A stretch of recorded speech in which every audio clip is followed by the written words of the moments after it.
29 August 2005.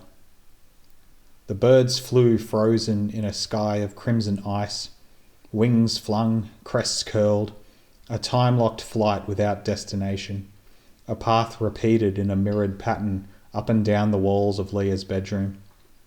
Within her sanctuary, things knew their place and confided themselves to the occupant alone. Treasures gathered and piled in an orderly chaos, the bed unmade, because she would just sleep there again tonight. Clothes in crumpled heaps on the floor, icebergs in a mill-pond sea, and the stack of burnt CDs next to the player, track lists written in black Sharpie. Everything was where she chose it to be, and nothing would dare misplace itself without her volition. The room had to remain this way, this refuge from the life that circled like sharks, out there, in the wide world she felt so thrust into. Here she could return and reset, answer to nobody but herself, and only the questions she deemed vital to her felicity.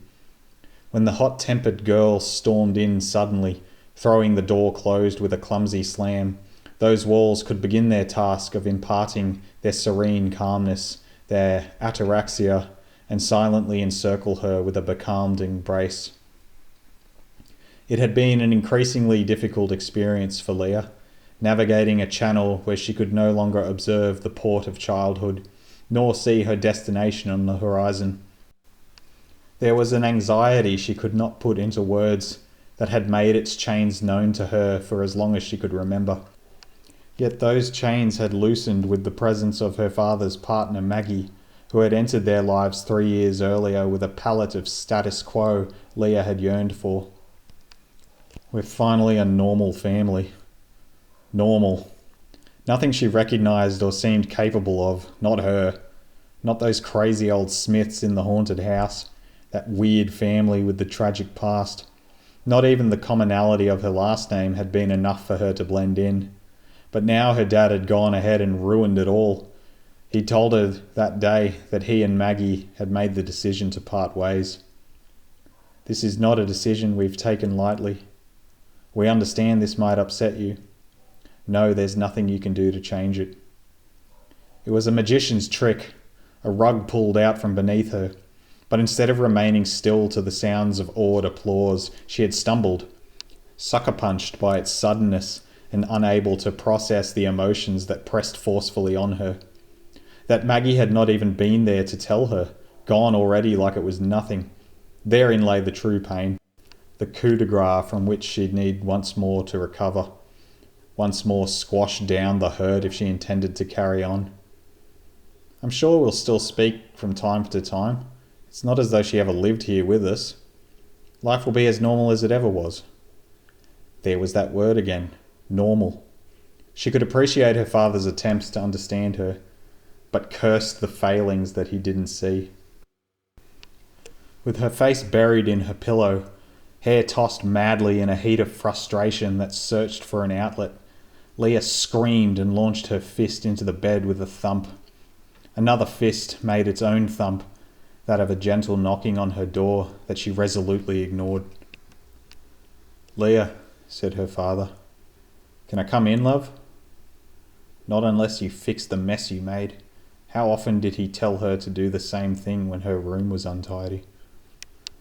The door opened gingerly, and Charles stood in a spot where he could make a swift egress should he receive the order. His hands sheepishly pocketed, his nerves were openly apparent. "Leah, I know you're upset." "Smart one you are," she sneered. "I'll cop that," he replied. "Look, I don't know what else to tell you. Sometimes things don't work out for two people. The good times get a bit unbalanced with things you can't see eye to eye on." She sat up on her bed and cleared her eyes. "Well then, make it work out. You tell me and Locke all the time to stop fighting."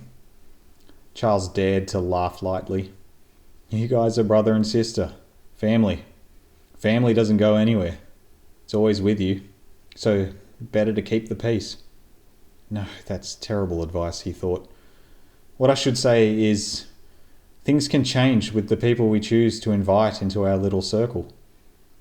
Mag and I checked in with each other, which is a good thing to do with your partner, and we realised we weren't able to meet each other's needs anymore. It made no sense to Leah. Adults overcomplicated everything. I need her though, she began to cry. Did you think of that when you guys broke up? Charles felt a strong urge to make light of her dramaticism. Everything was the end of the world with teenagers. He caught himself before he made such a fatal error. He surveyed his daughter's room, the Green Day poster on the wall that covered the stain of 2-minute noodles spilt accidentally, the gossip magazines that lay open on her desk next to her homework. Did her grandmother give her these? God, I really don't understand her at all these days.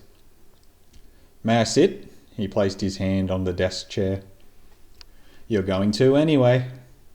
He sighed. He could only continue to try and understand. You don't have to like me right now, he said. And you might not believe me when I tell you. I know what it's like to have someone ripped away from you. Leah felt a pang of guilt.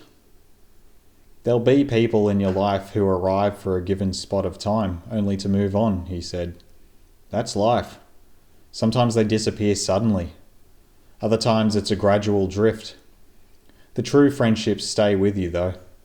And if it happens that one of those true friendships ends for reasons beyond your control, well, you can keep them with you in here. He tapped his chest. You have to decide which people you keep around. And you'll know. It's easy to see when you look. Now, Mag and I were able to split amicably. That's kind of the best way you could hope. No screaming and shouting. Leah felt the anger leave her body. She wouldn't say it then, that she loved him, that she knew she'd keep him around. So dumb, she said instead. Guess being stuck with you and Locke isn't so bad.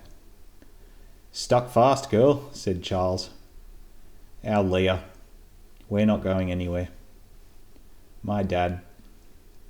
They embraced. There was more Leah wanted to say, but she lacked the words. What she'd said already seemed enough, and she would never know in that moment that her father couldn't agree more. In the calm after the storm, she finally spoke again. Well, look at you, back out there having breakups and heartache. There's a reason why it's a young person's game, let me tell you, he replied. Your first girl since Mum? He shook his head. Nope, second. Leah looked perplexed. You wouldn't remember the first, he said. Only saw her for a few months. You'd have been too young to remember. I had no idea. Your brother might remember. I don't know. He never shares much. It was a year or two after your mum. I was in no state to be with anyone, so it didn't last long. No kidding. Yeah. Lydia. Nice enough woman.